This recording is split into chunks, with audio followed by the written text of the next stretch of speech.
This video is brought to you by John Robson Guitar Tuition. If you enjoy the content, please consider supporting the channel by enrolling on a course, purchasing some guitar lessons or a t-shirt, or you can join my Patreon. Now, on with the show. Hello chaps, welcome once again to John Robson Guitar Tuition. As always, I do hope you're well. Okay, this is another one of these videos where I just kind of blether on about an album that I really love and hopefully win a few converts to that album along the way. Today we're going to be talking about this album, In the Eye of the Storm by Roger Hodgson. This album was Roger's first album that he recorded, his first solo album after leaving Supertramp, and it came out in 1984. And I have memories of being at college, which was this rather grand-looking building on the shores of Lake Windermere.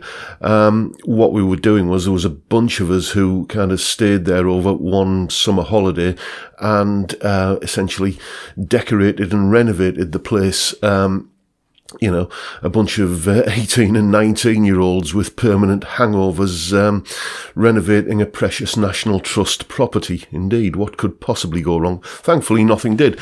But, you know, there was always the obligatory paint-spattered cassette player accompanying, you know, as we were daubing paint on the walls. And, you know, this album was continually, I seem to remember, being played on the said cassette player as we worked, and it just brings back lots of happy memories for me, to be honest with you. And hopefully what I'm going to do now is make you curious enough to go out and check out the album for yourself. Let's have a look at some of the tracks on here. It starts off with a song called Had a Dream, which has a really kind of slow burn of an intro. It starts off with just kind of random noises of, you know, kind of crowd chatter and children playing and just general sort of ambient sounds, and gradually builds up, and then Roger screams into the microphone and we're off. And then you've got this this really kind of trademark Roger Hodgson honky-tonk piano comes in, and then you basically get an up-tempo, catchy stadium pop rock tune. Really interesting chord changes. It's not, you know, it's not just kind of a 3-chord bash. It really does kind of do a few key changes and shifts of gear throughout the song, you know, in an interesting way that's never kind of jarring or, you know, kind of wearing its musicianship on its sleeve. The musicianship is there. The melodies are strong. The you know, it's just a fantastically put together track that sounds like most of this album, to be honest with you, like classic Supertramp. Then we move on to In Jeopardy, which is a mid-tempo minor key song. Again, strong melodies. It's a Roger Hodgson album, you know. I don't think he's ever written a song that wasn't melodic. We get probably one of the only telltale signs on this track that the album was an 80s creation. This kind of cheesy sort of faux brass synth sound.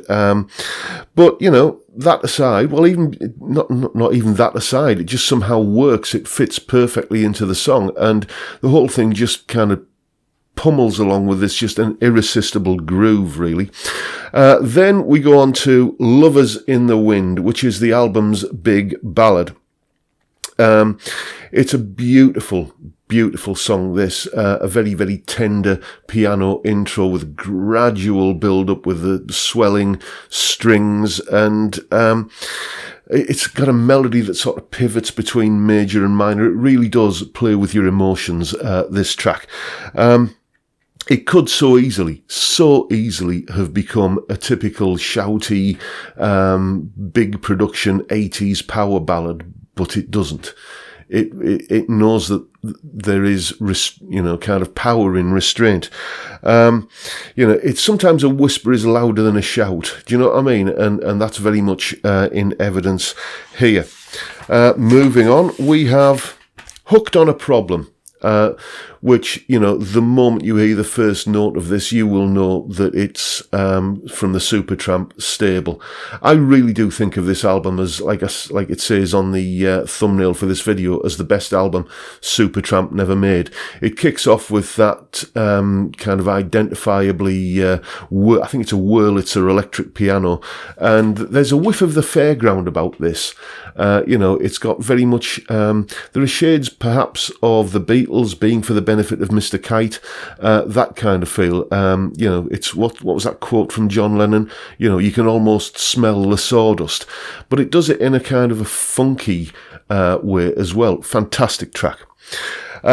Now, I think one of the high points of the album next, Give Me Love, Give Me Life. It's not a song that would get written now, because you're well over a minute in before much of anything happens. You know, in the Spotify generation, people usually will give a song 5 or 10 seconds, and if it hasn't kind of hit them overhead with a chorus that's about as subtle as a flying mallet, you know, it's skip to the next track, you know, bored with this now. This is a tune you've just got to kind of let it arrive. You know, it's a fantastic tune, and it does build up a fair old head of steam. The main riff on this song just sounds like it was designed to be played with stadium crowds punching the air. And in fact, there's a break in the middle section where the riff kind of stands apart from the rest of the arrangement, and you know, there's even sort of some stadium crowd noise dubbed on. All of the musicianship on this track and the whole album, you know, you're talking top flight, I don't know who played on it, but top flight session players, fantastic guitar playing, fantastic arrangements, just, you know, really, really good stuff. And this song, it's just a belter, let me put it that way. Next we move on to the penultimate track on the album, I'm Not Afraid, another minor key song again. Roger in this song is on stunning, I think, vocal form. Some great bluesy guitar licks. There's some great guitar throughout this album, but I wouldn't really describe it as a guitar album. The guitar is there, and you're hearing some great licks and some great solos, but it's not center stage, if you know what I mean. It's all about the songs, which is, you know, the guitar is serving the songs, and that is just, you know, how it should be happening. There's a little bit of kind of call and response, question and answer stuff going on here between the guitar and some harmonica licks. And then the bridge comes along, and suddenly we get this kind of change in gear. There's like a more up-tempo feel kicks in. You know, it starts off as kind of a slightly minor, bluesy kind of jam, and then just it becomes more of an up-tempo foot tapper. The shift in tempo and the shifts in gear in all of the songs, because all the songs on this album have that kind of, that multi-dimensional kind of feel. None of them, as I said earlier, ever feel jarring or contrived. It goes seamlessly. You know, I like that. I like that in any piece of music where, you know, the clever stuff is there. Penny Lane springs to mind by the Beatles. The clever stuff is there, but it's not wearing it on its sleeve in a sort of, look at me, aren't I clever kind of way. It's just there doing its job and you know, making the music musical.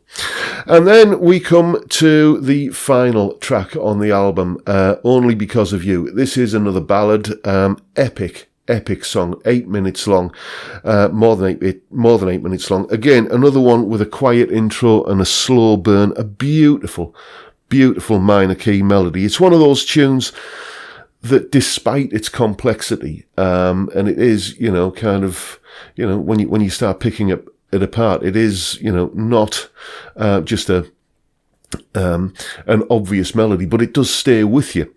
It's a powerful ballad, but it's not a power ballad in the Michael Bolton sense of the word, if you know what I mean.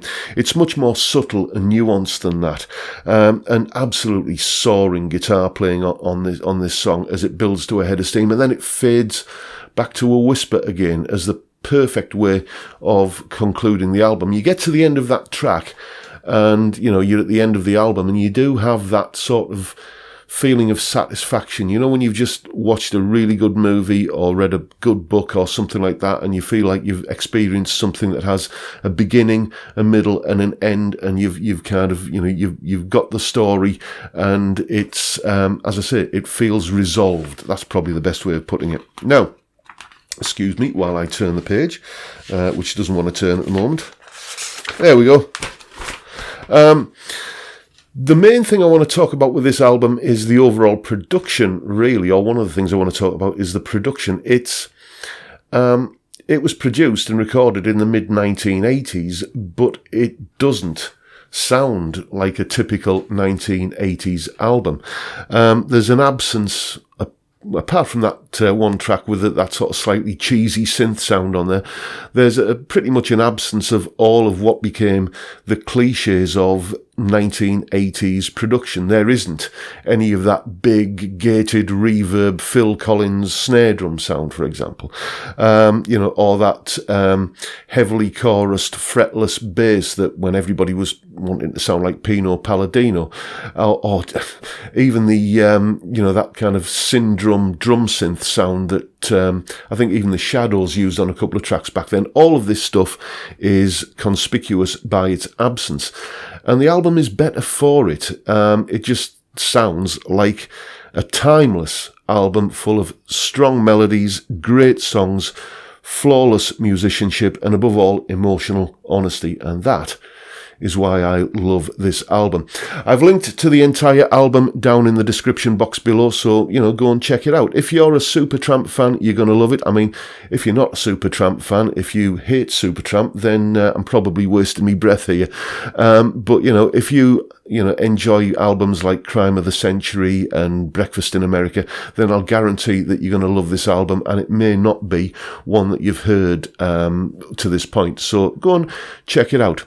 And that is pretty much all I've got for you today, folks. I do hope you've enjoyed this video and found it useful. Maybe it's useful in the way that it's inspired you to go and check out some new music. And if that's the case, please hit the subscribe button and the notification bell if you haven't already done so. And why not give me a like while you're at it? If you're interested in supporting the channel, all of the links are downstairs in the description, along with the link to the album, so go and check them out. Thank you so much to anybody who's supporting me in any of the ways available. There's the Patreon, there's courses you can enroll on, loads of stuff. Thank you if you're doing any of that, and thank you in advance if you're thinking about doing it. But for now, I'll take this opportunity to bid you all a good day and say thank you so much for watching. Thank you for your time. Look after yourselves, folks. Stay well, stay safe, and above all, stay sane. Bye for now.